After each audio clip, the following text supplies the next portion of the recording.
Wassalamualaikum warahmatullahi wabarakatuh. Kami dari kelompok 2A akan menjelaskan materi bahasa Indonesia dengan dosen pengampu Ibu Mairita MPD.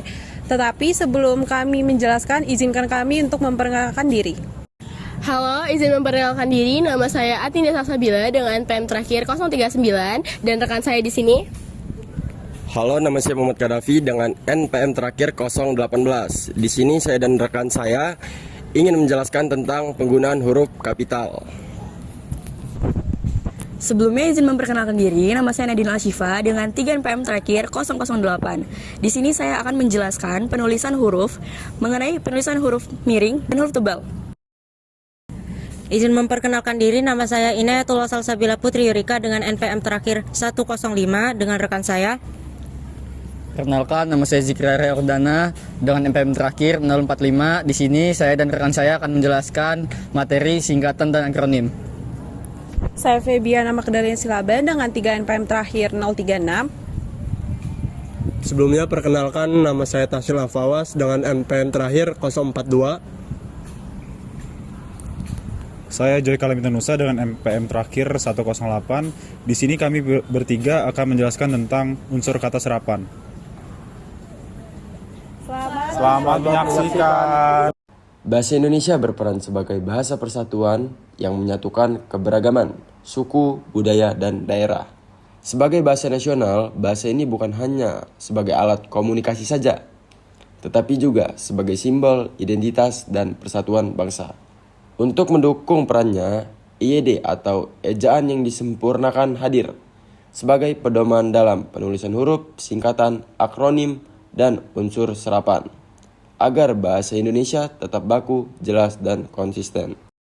Halo teman-teman, jadi di materi pertama di sini saya akan menjelaskan tentang penulisan huruf. Penulisan huruf merupakan bagian dasar dalam penguasaan bahasa Indonesia yang baik dan benar. Huruf adalah lambang grafis yang digunakan untuk membentuk kata dan kalimat dalam tulisan.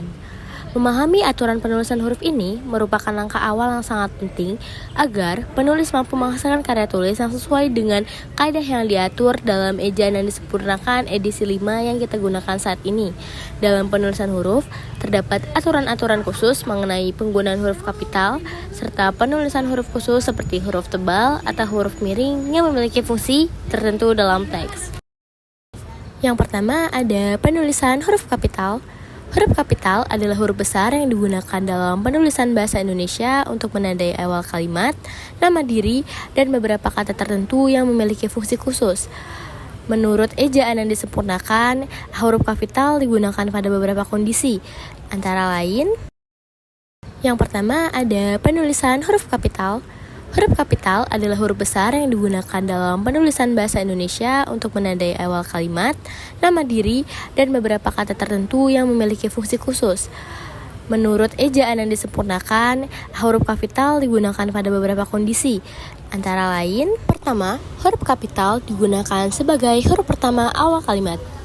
Kedua, huruf kapital digunakan sebagai huruf pertama unsur nama orang, termasuk julukan. Ketiga, huruf kapital digunakan pada nama orang seperti pada nama teori, hukum, dan rumus. Misalnya, terdapat pada contoh teori Erwin. Huruf E-nya memakai huruf kapital, ada hukum Archimedes, huruf A-nya memakai huruf kapital, dan yang terakhir ada rumus Pythagoras, huruf P-nya memakai huruf kapital. Yang keempat, huruf kapital digunakan pada awal kalimat petikan langsung. Misalnya, ibu berpesan, tanda petik, berhati-hatilah nak. Huruf B memakai huruf kapital karena merupakan awal kalimat di dalam petikan langsung.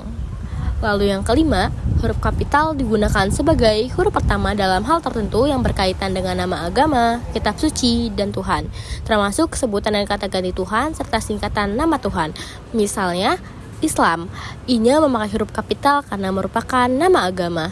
Keenam, huruf kapital digunakan sebagai huruf pertama gelar kehormatan, kebangsawanan, keturunan, keagamaan, atau akademik yang diikuti nama orang dan gelar akademik yang mengikuti nama orang. Ketujuh, huruf kapital digunakan sebagai huruf pertama unsur nama gelar kehormatan, keturunan, keagamaan, profesi, serta nama jabatan dan kepangkatan yang digunakan sebagai sapaan. Misalnya, selamat datang yang mulia. S memakai huruf kapital karena merupakan awal kalimat, lalu yang mulia Y-nya memakai huruf kapital dan M-nya memakai huruf kapital karena merupakan nama gelar kehormatan. Lalu ada contoh yang kedua, selamat pagi dokter. S-nya memakai huruf kapital karena merupakan awal kalimat dan D memakai huruf kapital karena merupakan profesi. 8. Huruf kapital digunakan sebagai huruf pertama unsur nama, jabatan, dan pangkat yang diikuti nama orang atau yang digunakan sebagai pengganti nama orang, nama instansi, dan nama tempat. Misalnya, Gubernur Papua Barat, gubernur dengan awalan G yang berkapital, Papua dengan awalan P yang berkapital, dan Barat yang dengan awalan B yang berkapital. 9. Huruf kapital sebagai huruf pertama, seperti pada nama bangsa, suku, bahasa, dan aksara. Contohnya itu, bangsa Indonesia. Indonesia dengan awalan I yang berkapital, suku Dani dengan awalan D yang berkapital. Yang 10, huruf kapital digunakan pada huruf pertama, seperti pada nama tahun, bulan, hari, dan hari besar atau hari raya. Misalnya pada tahun Hijriah dengan awalan H yang berkapital, bulan September dengan awalan S yang berkapital, dan hari Jumat dengan awalan J yang berkapital. Yang 11, huruf kapital digunakan pada huruf pertama, unsur nama, peristiwa, sejarah. Misalnya, Konferensi Asia Afrika. Konferensi dengan awalan K yang berkapital, Asia dengan awalan A yang berkapital, Afrika dengan awalan A yang berkapital. Huruf kapital digunakan sebagai huruf pertama untuk nama geografi juga. Misalnya, benua Afrika, benua dengan awalan B yang berkapital, Afrika dengan awalan A yang berkapital. Huruf kapital juga digunakan sebagai unsur pertama dalam penulisan singkatan, nama gelar, dan nama pangkat. Misalnya, Muhammad Gaddafi, S berkapital, titik E berkapital, atau biasa disebut sarjana ekonomi.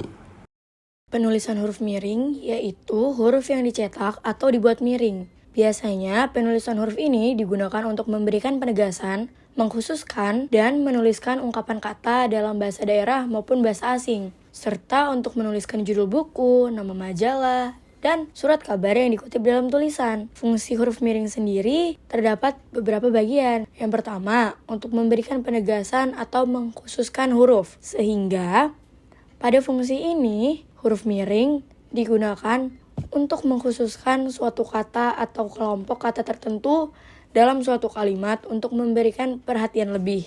Lalu, untuk menuliskan kata ungkapan dalam bahasa daerah dan bahasa asing. Dalam artian ini, huruf miring digunakan untuk menuliskan kalimat dalam bahasa daerah dan bahasa asing yang belum diserap ke dalam bahasa Indonesia, sesuai dengan aturan PUEBI. Misalnya, nama ilmiah bunga lotus adalah Nulembo nucifera, yang dimana Nulembo nucifera sendiri ditulis menggunakan penulisan huruf miring. Lalu penulisan judul. Dalam penulisan judul itu termasuk judul buku, lagu, album, film, acara televisi, lakon, bahkan nama media massa yang dikutip suatu tulisan, termasuk juga dalam daftar pustaka. Misalnya, film Jumbo telah ditayangkan kemarin malam. Pada penulisan judul film Jumbo, huruf J menggunakan kapital, sedangkan huruf lainnya menggunakan huruf kecil biasa, lalu ditulis menggunakan huruf miring. Lalu, huruf cetak tebal. Huruf cetak tebal biasanya ditulis lebih besar atau berat dibandingkan dengan huruf-huruf biasanya. Penulisan huruf cetak tebal ini digunakan untuk mempertegas atau memberikan penekanan pada bagian tulisan agar terlihat lebih menonjol, termasuk bagian karangan seperti judul buku dan bab, serta lema dan sublema dalam kamus. Tapi bisa juga digunakan untuk menekankan bagian tulisan yang sebelumnya sudah ditulis miring. Fungsi penggunaan kata cetak tebal dapat dibagi menjadi dua. Yang pertama, untuk menegaskan bagian tulisan yang sudah ditulis miring. Misalnya, kata at dalam peribahasa all good things come to end, yang berarti berakhir atau tidak selamanya terjadi. Penulisan kata N ditulis menggunakan huruf miring, lalu ditegaskan kembali menggunakan huruf bercetak tebal. Yang kedua ada ora et labora. Pada ungkapan ini, kata et memiliki arti dan yang kemudian ditulis miring dan dicetak menggunakan huruf tebal. Lalu yang kedua, untuk menegaskan bagian pada suatu karangan atau menuliskan judul pada suatu karya tulis. Misalnya, bab 1 pendahuluan, 1.1 latar belakang, 1.2 tujuan, 1.3 rumusan masalah, dan lain sebagainya. Singkatan. Singkatan adalah bentuk pendek atau ringkasan kata atau frasa yang ditulis dengan menghilangkan satu atau beberapa bagian huruf atau suku kata, tetapi tetap mewakili bentuk lengkapnya. Dalam bahasa Indonesia, singkatan digunakan bertujuan untuk memperpendek penulisan, mempermudah komunikasi, menghemat ruang di media terbatas sehingga lebih efisien dan praktis. Cara mengucapkan singkatan adalah dengan mengelafalkan huruf demi huruf. Berikut beberapa contoh dari singkatan. Singkatan nama, gelar, sapaan, jabatan, atau pangkat. Jenis singkatan ini diikuti dengan tanda titik. Penulisan ini biasanya ditemukan di dokumen resmi, identitas, atau surat menyurat. Contohnya adalah B huruf besar, titik, J huruf besar, Habibi.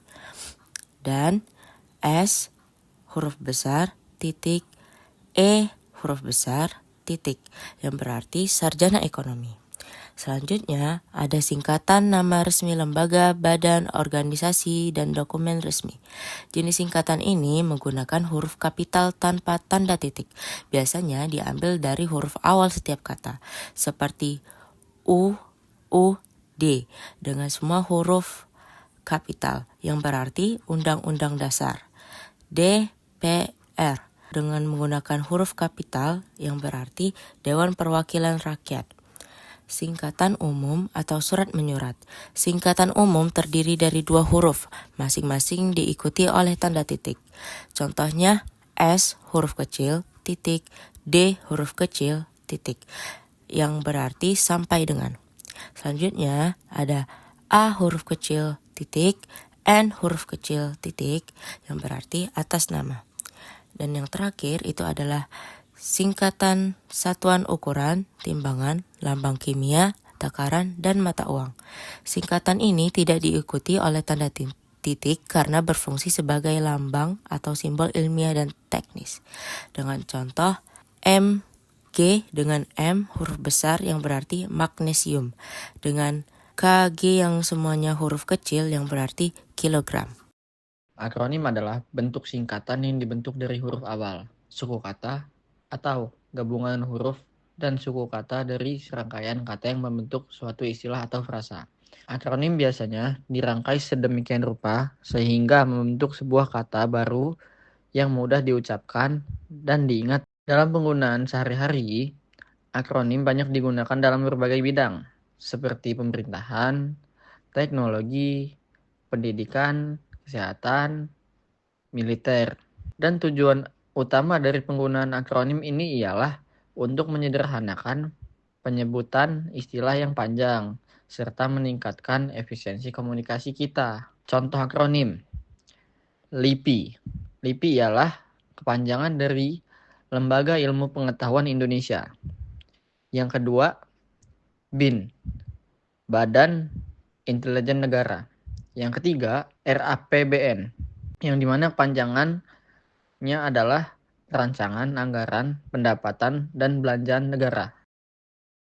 Materi selanjutnya yaitu unsur serapan. Jenis-jenis unsur serapan dibagi 2, yaitu serapan langsung dan serapan tidak langsung. Serapan langsung adalah kosakata yang diambil dari bahasa sumber dengan bentuk yang sama seperti aslinya.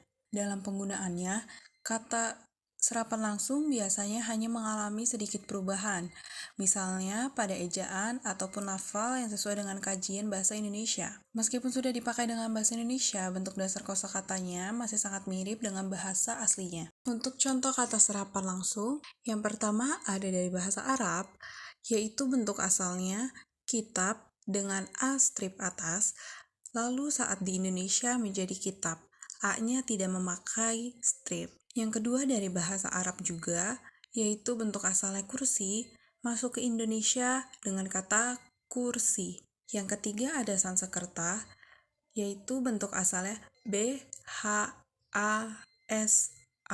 Lalu saat di Indonesia diterjemahkan menjadi bahasa. Dan yang terakhir ada dari bahasa Sanskerta, yaitu agama. Saat masuk Indonesia, agama juga. Untuk serapan tidak langsung, proses serapan yang terjadi melalui perantara kebudayaan bangsa yang berinteraksi.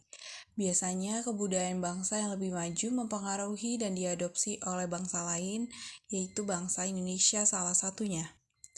Proses ini memperkaya kosakata bangsa, baik dalam kehidupan sosial budaya maupun bahasa. Untuk contohnya, yang pertama dari bahasa asal Inggris yaitu book, B-O-O-K. Bahasa perantaranya yaitu Belanda, B-O-E-K. Kata dalam bahasa Indonesianya yaitu buku, B-U-K-U. Yang kedua, dari bahasa Latin yaitu schola, S-C-H-O-L-A. Bahasa perantaranya Belanda maupun Inggris. School, S-C-H-O-O-L. Kata dalam bahasa Indonesianya sekolah. Selanjutnya materi penyerapan afiks atau imbuhan dalam bahasa Sanskerta. Dibagi menjadi 3 jenis, yaitu prefiks atau awalan, infiks atau sisipan, dan yang terakhir sufiks, yaitu akhiran. Contoh dari prefiks yaitu adalah a, yang berarti tidak atau tidak memiliki. Contohnya yaitu amoral. Jika moral berarti memiliki moral, amoral dapat diartikan sebagai tidak memiliki moral. Dan yang kedua ada apolitis. Politis yang berarti memiliki sifat politis, apolitis berarti sebaliknya. Lalu contoh lain yaitu dari prefiks tuna yang berarti luka atau rusak atau buruk. Misalnya yaitu tunanetra, tunasusila, tunawisma. Yang kedua adalah infiks sisipan. Contohnya adalah in. Ini berasal dari bahasa Jawa yang dipengaruhi oleh Sanskerta. Infiks ini sudah jarang digunakan pada tahun abad 20. Contohnya adalah tinimbang, sinambung. Yang terakhir adalah sufiks. Contohnya adalah wan, wati, dan man. Ini berfungsi membentuk kata benda yang memiliki makna beragam. Misalnya sejarawan, hartawan, cendekiawan. Kata serapan bahasa Indonesia. Bahasa Indonesia yang berasal dari bahasa Melayu banyak menyerap kata dari berbagai bahasa asing. Salah satu bahasa tertua yang menjadi sumber penyerapannya ialah bahasa Sanskerta. Pengaruhnya masuk seiring dengan penyebaran agama Hindu dan Buddha di Nusantara pada sekitar abad ke-7 hingga abad ke-9. Meskipun bahasa Sanskerta bukanlah bahasa sehari-hari, melainkan bahasa literatur dan keagamaan. Kata-katanya banyak diserap ke dalam bahasa Melayu. Contoh kata serapan dari bahasa Sanskerta adalah agama, pustaka, bahasa, surga, raja, dan manusia. Pengaruh bahasa Arab terhadap bahasa Indonesia. Bahasa Arab merupakan bahasa sumber kedua yang sangat memengaruhi perkembangan bahasa Indonesia setelah bahasa Sanskerta. Pengaruh ini dimulai pada abad ke-7 melalui para saudagar Persia, India, dan Arab yang juga menyebarkan agama Islam. Sejak abad ke-12, pengaruhnya semakin kuat seiring dengan masuknya Islam ke kalangan raja-raja Nusantara. Masuknya Islam juga mendorong perkembangan sastra Melayu yang ditulis dengan huruf Arab, sehingga memudahkan penyerapan kosakata Arab. Bahkan, Mutu sebuah karya sastra pada masa itu seringkali diukur dari beberapa banyak kosakata Arab yang digunakan. Selain kosakata, bahasa Arab juga menyumbangkan beberapa imbuhan, afiks, dan fonem, bunyi. Beberapa sufiks yang diserap adalah i, wi, dan ia. Contoh kata serapannya adalah cerita, cita, atau cita-cita, curi, dana, darah, denda, dini, dan dirgayu. Pengaruh bahasa Eropa terhadap bahasa Indonesia. Bahasa Portugis ialah bahasa Eropa pertama yang mempengaruhi bahasa Melayu.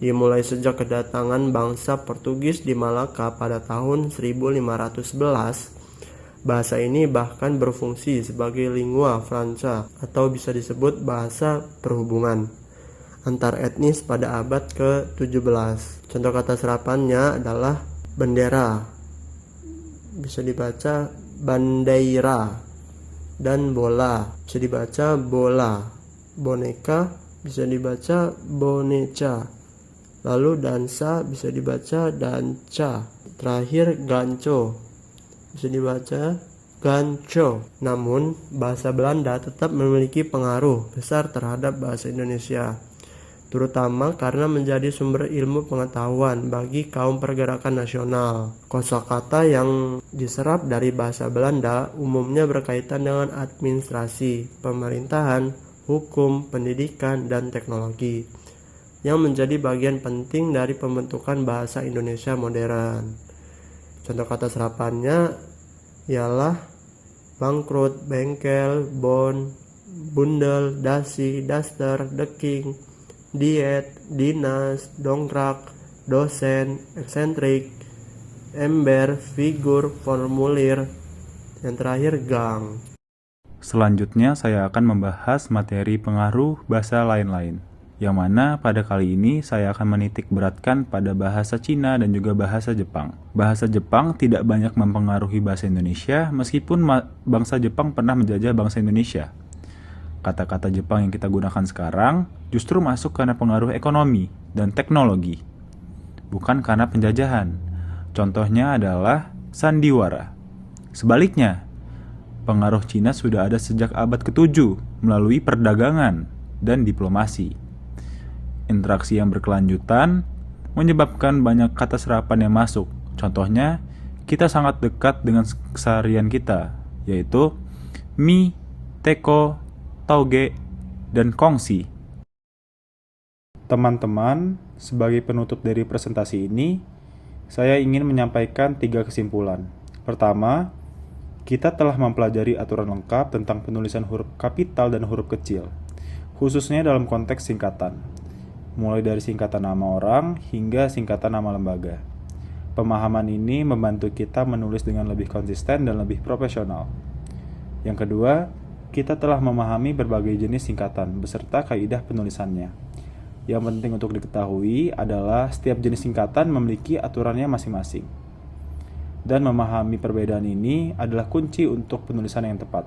Yang ketiga, kita telah menguraikan prinsip-prinsip penyerapan kata asing ke dalam bahasa Indonesia, mulai dari adopsi, adaptasi, hingga penerjemahan dengan kaidah penyesuaian ejaannya.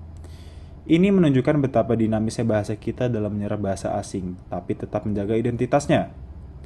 Dengan menguasai ketiga aspek ini, kita bukan hanya menjadi penulis yang lebih baik, tetapi juga turut melestarikan kekayaan bahasa Indonesia yang kita cintai ini. Terima kasih.